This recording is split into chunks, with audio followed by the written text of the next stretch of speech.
Welcome to Picks with the Professor, the show where a real statistics professor gives you sports betting tips. This is Major League Baseball for Tuesday, April 16th. We are recording this here Monday afternoon. We have finished the Monday matinee game, and if you followed along with Guardians, got us a nice little plus odds winner there. The reminder, right, that the line move isn't always right. People kept betting on Boston. And a game that, Cutter Crawford performed very well.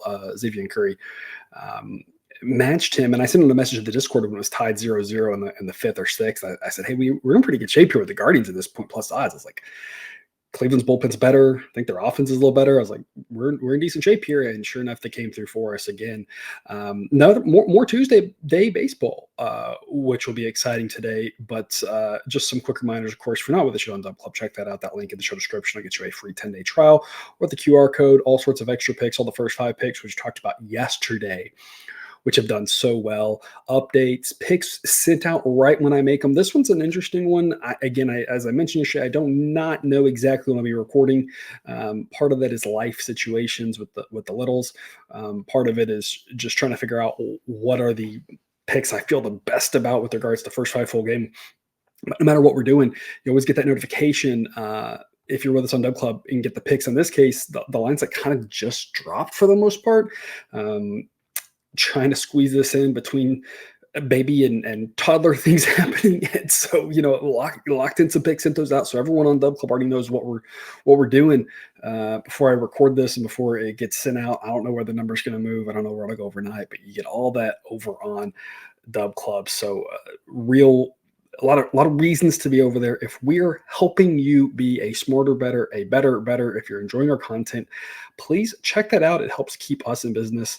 And if you're watching the show, you presumably like it. So we would appreciate you checking that out if you can. Some quick reminders, www.pickswiththeprofessor.com/new will give you the information about the model, community rules. We are projecting an average game. We do not know what will happen in one game.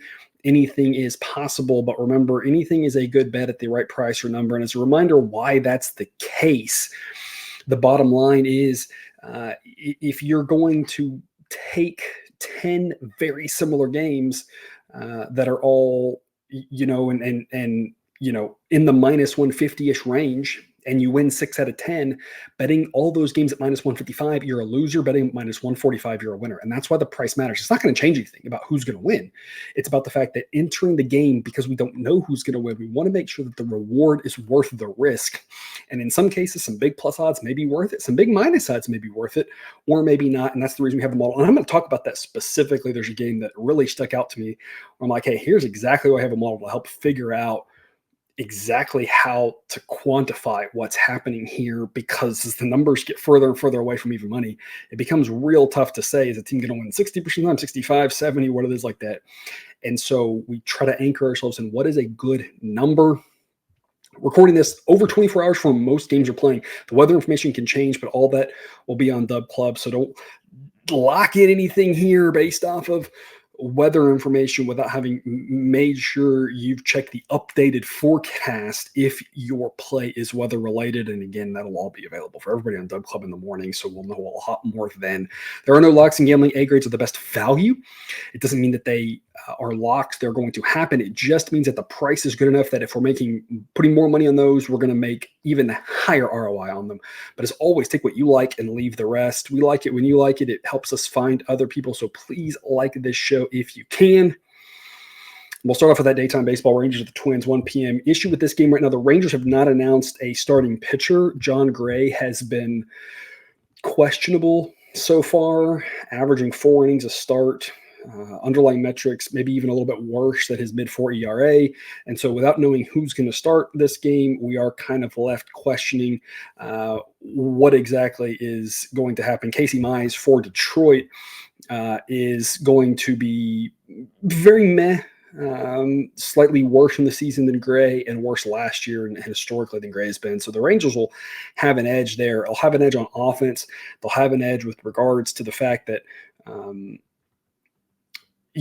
Casey Mize is not a very strong pitcher. The big question is just, does Jonathan Gray go or not? Or is it someone else? And of course, all the updates go to Dub Club if it's someone else. If it is Gray, we would have the Rangers as small favorites here, -126, and the A grade threshold will be -113. I would be shocked if we see a price like -113 on the Rangers. I would imagine we'd be either passing on the Tigers just because, as I mentioned yesterday, I don't see a lot of value happening on the Rangers at this point. Of course, if it's a different pitcher, that kind of changes everything completely. So posting this here in case it is that, I'm just going with what Fangraphs has. If it's someone else, again, we'll update on the Dub Club. To the night games, Twins and the Orioles. Pretty decent night weather-wise here. Upper 60s to start, mid 60s to close, slight breeze blowing across. Going to take what's a slightly pitcher-friendly ballpark now that they've moved the fences in and make it maybe a little bit more pitcher-friendly.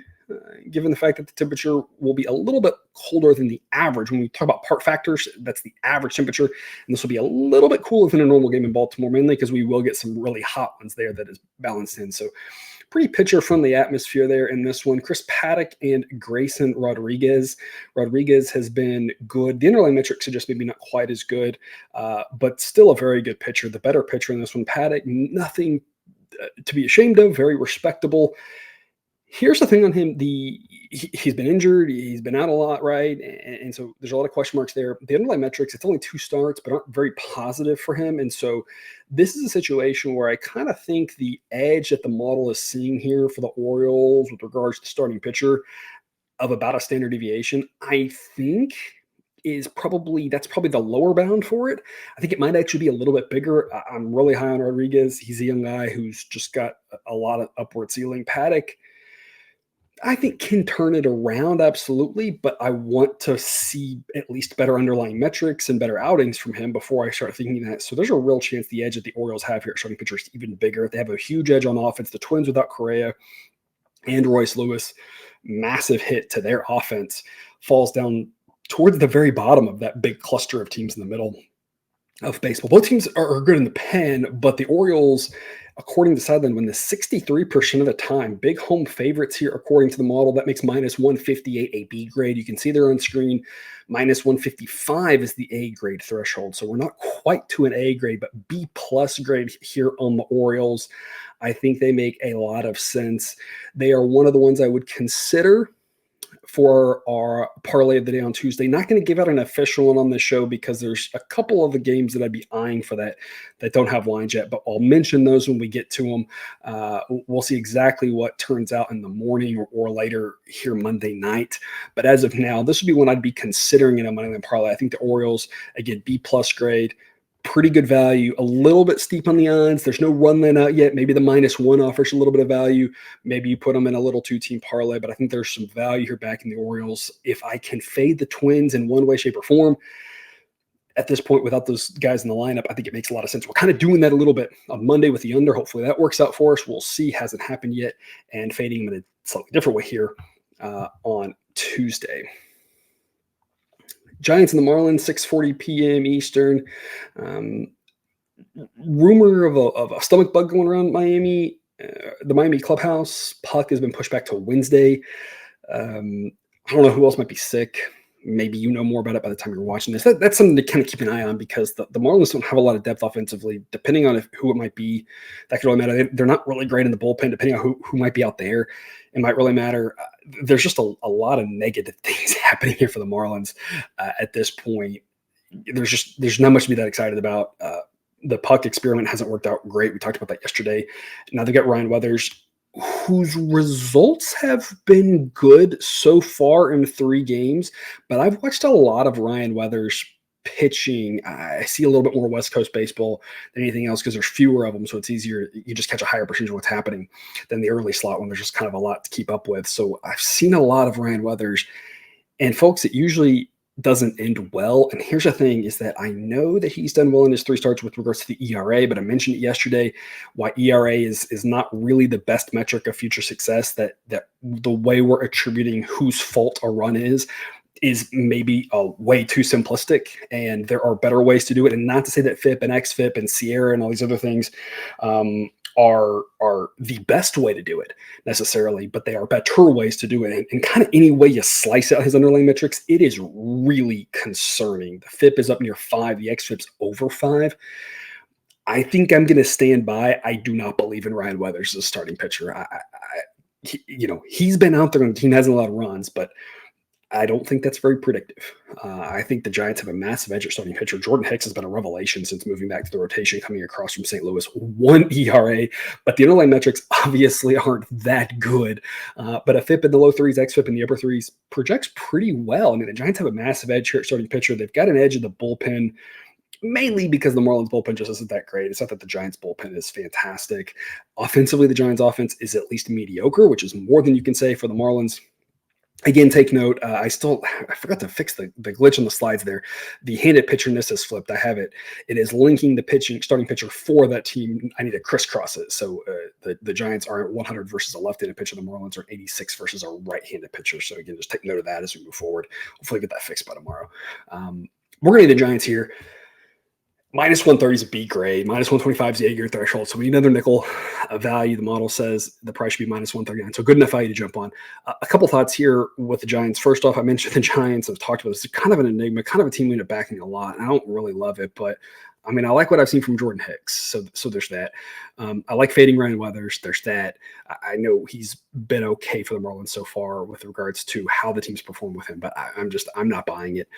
As I mentioned earlier, the other thing is, and I mentioned this yesterday, the models always tell us to take the Giants, and I just want to double check that the reasons are good. I'm not saying that we shouldn't back them, but I don't want to just kind of blindly back the Giants every time, at least until they, hypothetically, if it turns out we're always backing them and they finish the month, they get to mid-May and they're, a 10% ROI.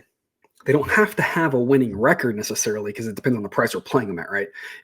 But if they're winning at a higher clip and we're making money backing them, sure, let's just do it. We've long told the story a couple of years ago, the Mariners, how we did that, just kind of rode them pretty heavily, and to some extent the Guardians, and they just made us so much money because the book just didn't adjust. If that's the case, great. Until they start really playing better, I'm not going to do that. But we do want to look at it and see if it makes sense. This is one I think makes sense to back the Giants just because the pitching discrepancy is big. If there's any weird thing with a stomach bug and people are sick or underperforming, that's going to give us even a bigger boost. So minus 130, I think, is a pretty respectable price here to take, even though the Giants are on the road. B grade value, you can go ahead and lock that in now. Rockies and the Phillies. Mid-60s to start, around 60 degrees to finish. Wind will be blowing a little all over the place. Looks like in the start, maybe shifting to the side later on. Going to be a little bit pitcher-friendly, not by much. Pair of lefties here, Austin Gomber and Ranger Suarez. Gomber, not great, 491 ERA, advanced metrics, about that, maybe a little bit higher. Suarez on the season's been very solid. We've talked about him in the past, not knowing exactly what we're getting from him, but the model kind of being high on him. 265 ERA, FIP of 250. So it's not like it's been overly fluky. A very solid pitcher. This one's all Phillies. I would not be backing the Rockies here unless we got some insane price. And we might. We got a couple of those with the Blue Jays. I think the Blue Jays tend to be a little bit more inflated, so we'll see. But in general here, I'm thinking this is all Phillies, and the line is out on this one, but the run line isn't. And so that's where it's like, want to hold off because the money line price is like minus 227 right now, which is, as you can see on screen, not quite to an A grade at minus 224.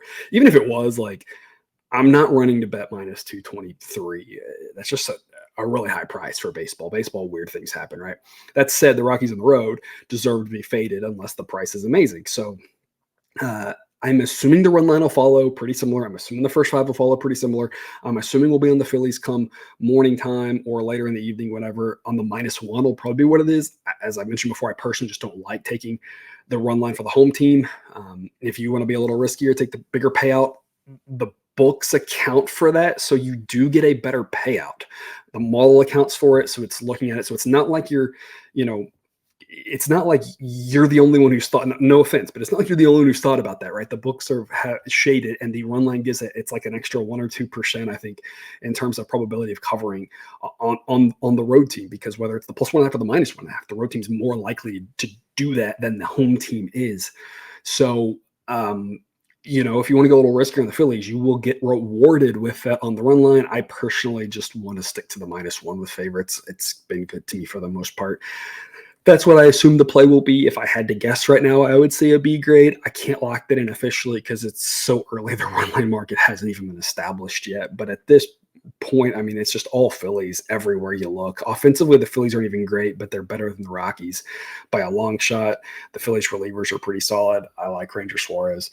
There's no reason to back the Rockies on the road unless the price is great. We got that opportunity a little bit over the weekend and made some money off of them going 1-1 Friday and Saturday.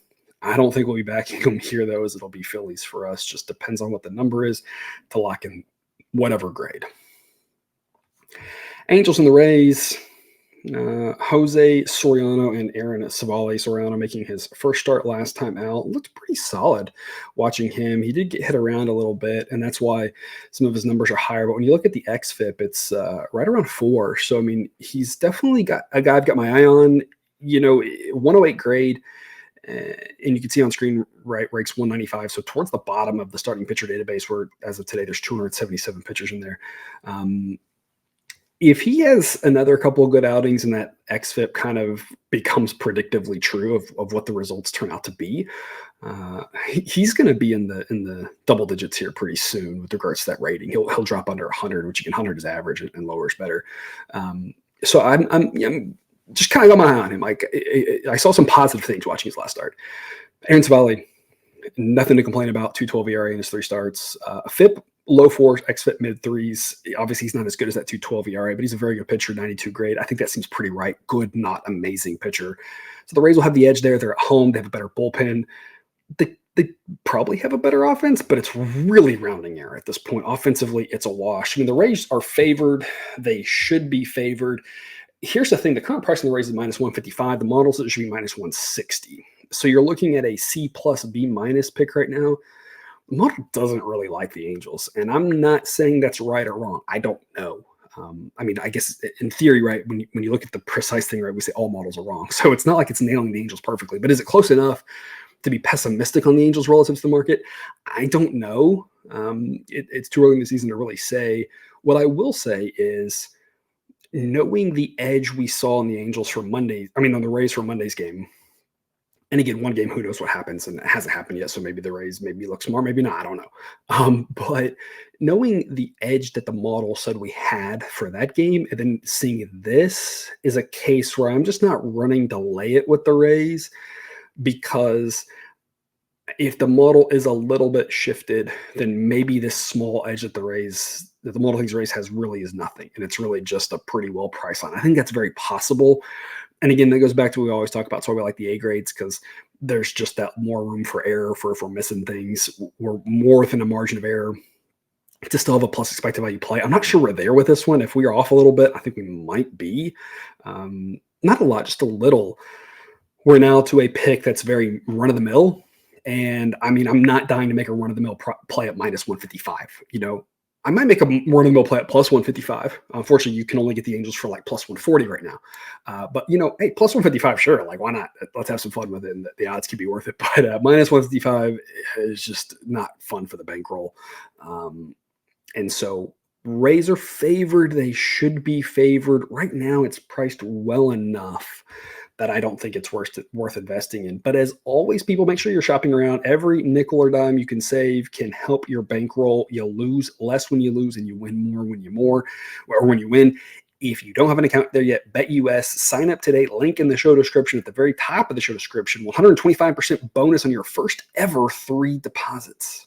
BetUS, America's favorite sportsbook and casino. Live betting and racebook. We're celebrating 30 years with a historic offer. A 125% sign-up bonus on your first 3 deposits. Plus 10% gambler's insurance. Get started today. BetUS, where the game begins.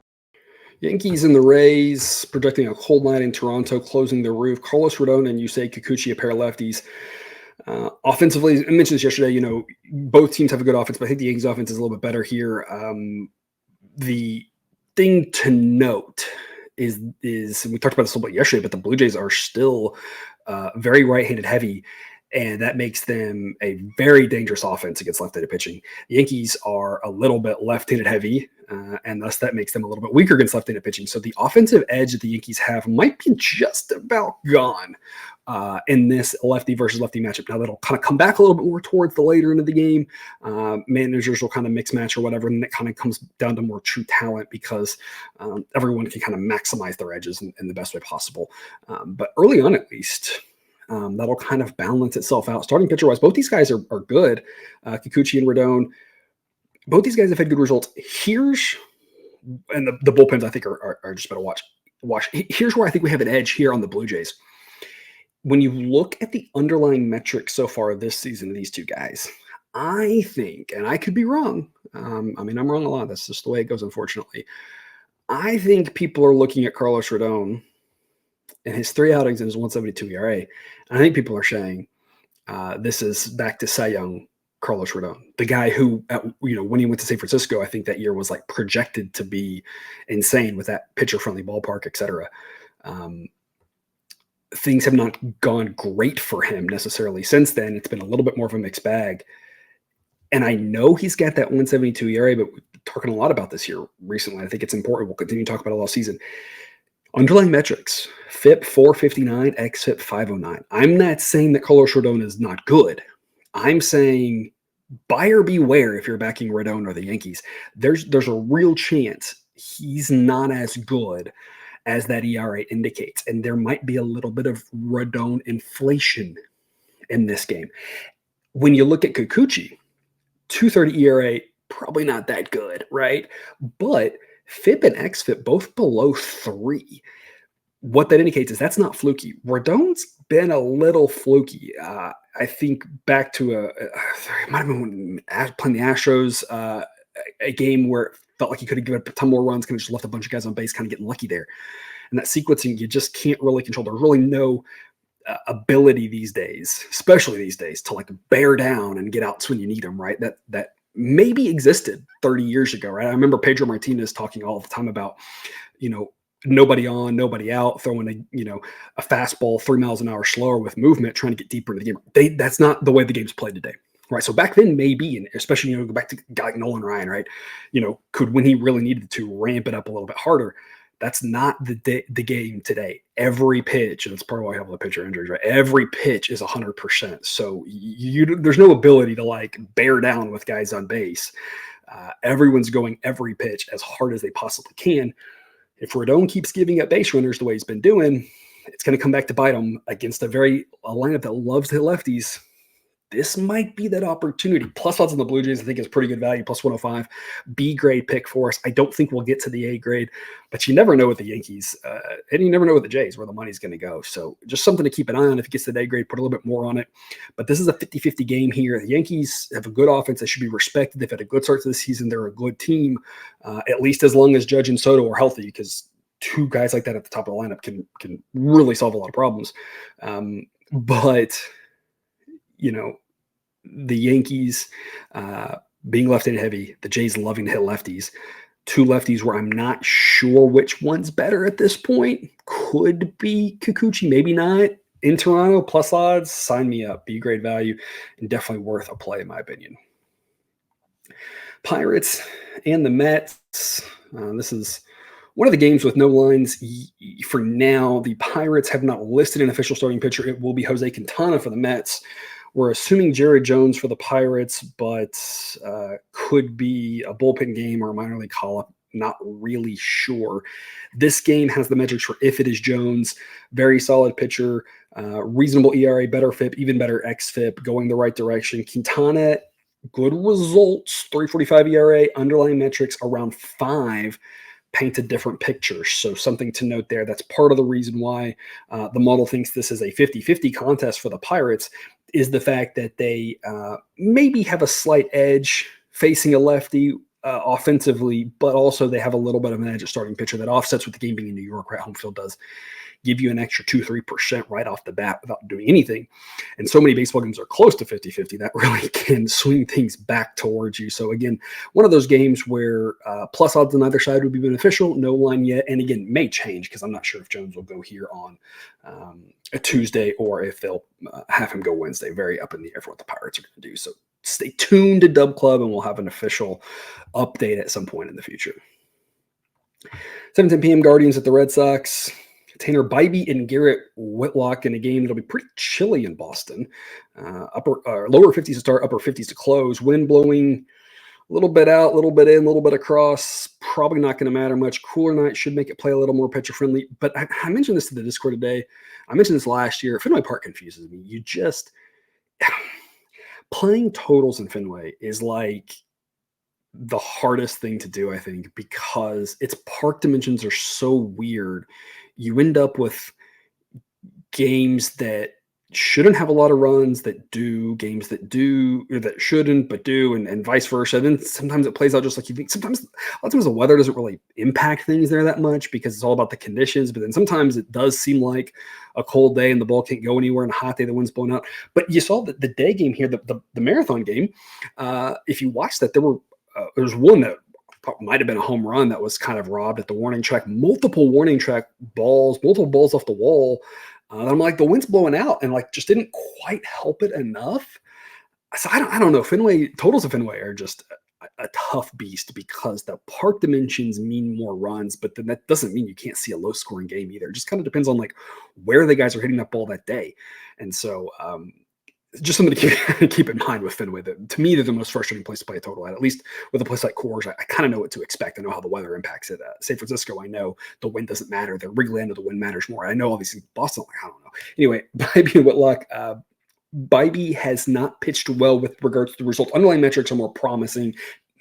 Not as bad as that 5.30 or 5.93 ERA. Whitlock's still the better pitcher, but Whitlock's not as good as his ERA. So the gap between these pitchers is smaller than the difference in their ERAs. That said, Whitlock is still the better pitcher. Don't get me wrong. I think the gap might be a little bit smaller than it was on the marathon game. I can't remember exactly the ratings there, but it sets up very similar, right? Guardians are better offensively, and you saw it there with the Red Sox scoring no runs on Monday. That offense just isn't good. The Red Sox offense might be even a little bit worse. I do not know about the health of the left fielder and I guess Devers was the guy, and that really matters. I think it was Devers. Whoever it was that collided out there in left field might have more guys down. I don't know how that'll play out. So that's something else to keep an eye on. But even if they're all fine, and obviously we hope they are, Guardians' offense is just better, and I can't believe I'm saying that, but here we are.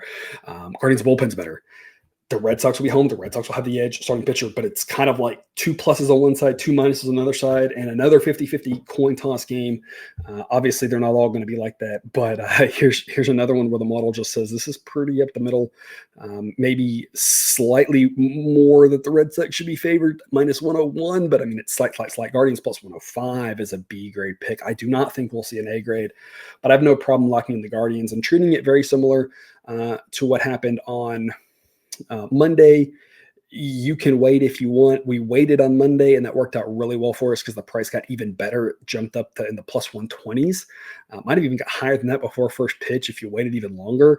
So maybe you wait around on it. I don't know. At some point, the fear waiting around on this one is if there's some injury stuff based off that collision, or if there's just some kind of backlash to the fact that the Red Sox look so terrible.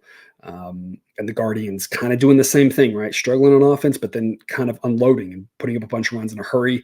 The Guardians, I'm a little bit afraid to play against the lefty, but against the righty, it seemed like a reasonable investment here. It seemed like they're being disrespected. So we're going to take the Guardians, kind of like we did on Monday here. B grade pick. If you want to ride around, get a better price, go for it. If not, I'm just going to officially lock it in as our play in that one. Padres and the Brewers predicting a cold night in Milwaukee, closing the roof. Dylan Cease versus Wade Miley. Pirates going to have a little bit of avenging and flip the lefty-righty thing because it's got who you are, not who you're facing. Padres a little bit right-handed heavy. That means they're going to do better against a lefty in Wade Miley, who looked pretty good in his first start with regards to the runs, only 1 earned run in 4 innings. But again, the theme of early season baseball is what's real and what's fool's gold. The underlying metrics were concerned. It was only 1 start anyway. We have a lot of data on Wade Miley. He's not an amazing pitcher. Right. So the Brewers have been a fantastic story. Their offense is moving the right direction. The fact that their offensive rating is a 95 is pretty incredible, in my opinion, because they've been worse than that for most of the time I've been modeling baseball for the last half decade, with that one small exception where they had that one little hot streak when they traded for Willie Adames in the middle of that season. So this is as good as it's been for the Brewers offense. It's been pretty impressive, but they're going to have a tough time against Dylan Cease, who's a great pitcher. You know that. They're going to have a tough time throwing Wade Miley, who's not a great pitcher. You know that. This Padres offense is good. Bullpen-wise, is pretty similar. This Padres bullpen continues to perform fairly well. It's been revamped, and hey, the model's adjusting, and this was one of the scarier bullpens starting the season, but lo and behold, you got a couple new guys in there. The model's liked what it's seen, and now puts this Padres bullpen as pretty mediocre. Obviously, the Brewers bullpen, losing Devin Williams hurts. Abner Uribe, I think is his name, it was supposed to be a guy who's supposed to be better. He's not been good. So all of a sudden in a game that coming into this season, especially before the Devin Williams news, we would have said the Brewers have a massive edge of bullpen. Now model says Padres slight edge. It's rounding error though, but still, that's pretty impressive in my opinion. So Padres with Cease, much better starting pitcher, better offense. On the Padres here at -119, model says it should be -130. B plus grade. Note we're only 3 cents away from the A grade at -116. Pretty strong pick here on the Padres. I think they've got a good chance here to take game 2. Things line up for them fairly well, mainly, like I said, because of the big pitcher discrepancy. Royals and the White Sox, no line on this one because the White Sox just never know who's going to pitch for them, I suppose. We're plugging in Eric Fetty. I don't know if he's going here on Tuesday or Wednesday. He'll go at some point, I presume. God, the White Sox are so terrible. I mean, that's really all there is to it. I don't know what else to say. Their relievers don't rank dead last, and their offense doesn't rank dead last, but it ain't good, to say the least. Brady Singer, underlying metrics point to he's not quite as good as Eddie Araya, but you have to be optimistic. I made the comment last week. You have to be excited about what you've seen from him. Things seem to be going the right direction. He seems to be kind of back. This is one of the games that I would be eyeing for a parlay of the day. Pick on the Royals. I would not take the White Sox here unless the value was just insane. Obviously, I wouldn't put them on a parlay if I did. And even then, I probably would rather have first 5. We're going to need to back the White Sox when the price is right because they're going to bring us some profits because at some point the market's going to give us an insanely good price. I just don't know if we're there yet. My guess is the prices are going to be really high. We'll have our chance to back them at some really great prices later on. But for now, I don't really think there's much point in doing it, especially when you get a guy like Fetty, who I guess is their second best starting pitcher behind Crochet. But his FIP is 720 this year. So, I mean, it ain't very good. So to me, his Royals are pass. That doesn't mean you have to play the Royals. The reason we have a model, in my opinion, is to tell us when is the price too high to play. The model says you just don't want to play a price really beyond about -150. That's about the highest the model would tell you to go. My hunch is the price will be higher than that. My hunch is the Royals win, but the thing is that weird things happen in baseball and bad teams still win, and that's why we have to be price sensitive because if we're laying a price, like if this opens up Royals -170, and you play the Royals -170, in 2 games and they go 1-1, then you've lost a decent chunk of money there, right? So we have the model to help figure out what a good price is. -150 is about as high as we want to go. If we get -130, we'd love it. I would be shocked if we got a price like that. I think the days of fading the White Sox might be over because I think the market is, onto the fact that they're terrible. And it's going to be a lot of passing in the White Sox games, I think, for us, just because I don't really want to back them. And I think the price is going to be too high to fade them. If it was that easy to just fade bad baseball teams, you wouldn't be here. We would all I wouldn't do the show. We would just fade bad baseball teams. We'd all make money. It's not that simple, right? You probably know that watching this show. 8:10 p.m. Eastern, Braves and the Astros. Play of the day here. Another nice night in Houston, mid-70s. Hopefully they open the roof up. Ronaldo Lopez versus my boy Hunter Brown. Dub Club is the place to be for the pick on this one. I absolutely love what we're doing here. If you're with us on Club, you already know what I'm doing there. Cubs and the Diamondbacks to the late games, 9:40 p.m. Eastern, another night where the roof might be open. So keep that in mind with regards to what you're doing if you're betting a total. Upper 70s to start, around 70 degrees to close. That part plays very different based off roof open or closed. Okay, so just keep that in mind. Tommy Henry and Kyle Hendricks. Hendricks has been terrible this season with regards to results. 12.08 ERA, FIP of 8, xFIP a little bit lower. He's not as bad as those numbers, but he's not good either. The model's still valuing what's happened this season at only like 10-ish%, and he still gets a 116 grade. So he's not been good on the road, as most pitchers that aren't good are. I mean, he's been a guy that's worth fading. The Cubs relievers, I don't have a lot of faith in. The Cubs offense is solid.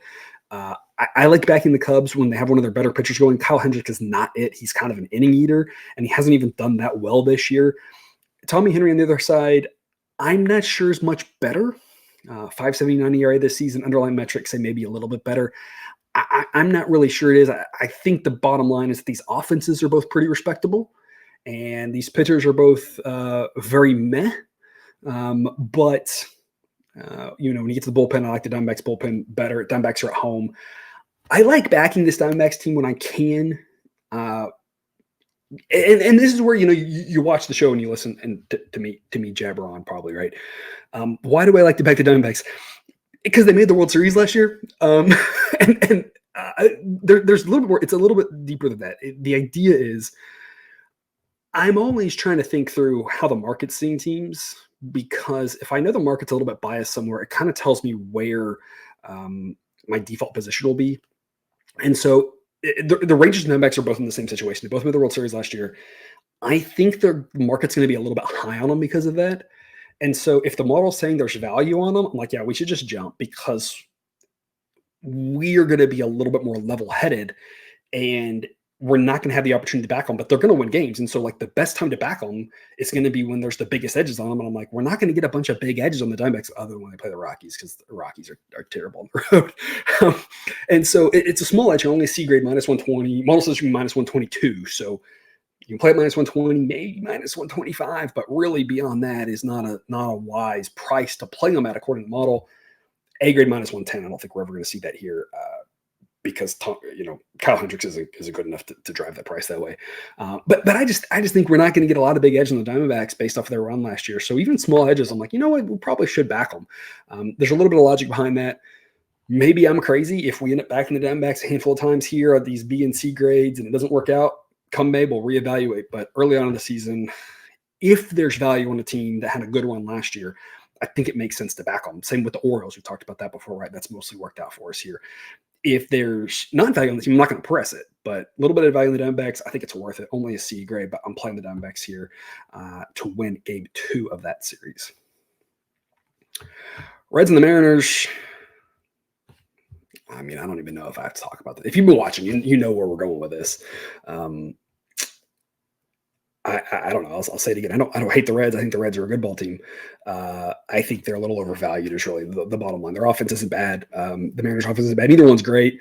The Reds' offense, when it gets fully healthy, will be above average, which will be good. I still think they need more relievers. I think they did not address their biggest issue with relievers. I was not pleased with those signings. The starting pitching is good for them, absolutely. And if they can stay healthy, that's been the big concern, right? Montas has had injuries, Green's had injuries, Lodolo's had injuries, Ashcraft's had injuries. Literally, they've all had a lot of injuries, right? But if they stay healthy pitching-wise, like, they're okay. They're not terrible. In this one, Green's better than that ERA. He's not that bad. The issue is Logan Gilbert is a better pitcher. Logan Gilbert's a really good pitcher. I mean, it's that simple. So the Mariners have the edge there. They'll have an edge at reliever. This is a game where I like the full game specifically here. We talked about how the first 5 is. I like the full game because I think the Mariners will be in it or ahead after 5. And if so, we've got a great shot because I just think their bullpen's a lot better. If the Mariners are up after 5, like, they should hold on to win, right? Our odds are good there. So -127 is an A grade pick for us. I'm not messing with the first 5, even if there's an edge there. I'd rather just put more on the full game because I like this bullpen edge the Mariners have. Not that the Mariners bullpen's what it was, whatever it was last year, 2 years ago, when they've been really good. But again, I just don't think the Reds have a lot in the bullpen. And so they're going to really need Hunter Green to go at least 6, maybe 7 innings. And not say you can't. And the Reds can win this game, right? Model says they win 4 out of 10 times. So I'm not trying to say the Reds will never win this game. I'm just saying the market's treating the Reds like they're an 83-win team right now, and I kind of think they're like a 78-win team right now. It's not a big difference, but it's just enough to give us a little bit of an edge against them that's slowly going to build up, we hope, over the course of the season, at least until they get some guys back. Friedel was a big part of that offense last year. McClain was a big part of that offense last year, right? Marte gives them, more depth offensively, et cetera. So again, I just don't like the Reds bullpen signings for it. So we're on the Mariners here again, fading the Reds. I mean, same story, different chapter. -127, A grade pick. -134 is our threshold there. Model says the Mariners won 6 out of 10 times, so not a lock, but -127 makes for a good investment. Cardinals and the A's. No pick on this one. Lance Lynn and J.P. Sears are the 2 pitchers. Pick because the price is not very good on either team. It's priced fairly well. Cardinals better on offense. Cardinals better at the bullpen. Lynn's a little bit better pitcher than Sears. Don't be deceived by the ERAs. Lynn's underlying metrics put him more in the mid-4s. Sears is not great, and Lynn's the better pitcher. Maybe it's just not quite as much as the ERAs might indicate. But I mean, it's just like always with the A's, right? Like a lot of teams have an edge against the A's. The issue is the price. In this case, again, the Cardinals are rightly favored, but the model says the price should be -132. Issue is the Cardinals right now are -140. The A's should be +132. Issue is the best price we can get on them is +130. So it's not even a good value to back the A's. So a couple ways you can treat this one. First off, we're getting to the point where maybe the A's are going to be like the White Sox, the team the model's telling us to back. So maybe when it doesn't say to back the A's, we should fade the A's. I don't know. We'll keep an eye on that. I think we might be doing a lot of that later on in the season, depending on how things go. But for now, I just think it's not worth playing. This A's team's not bad. They could win this game.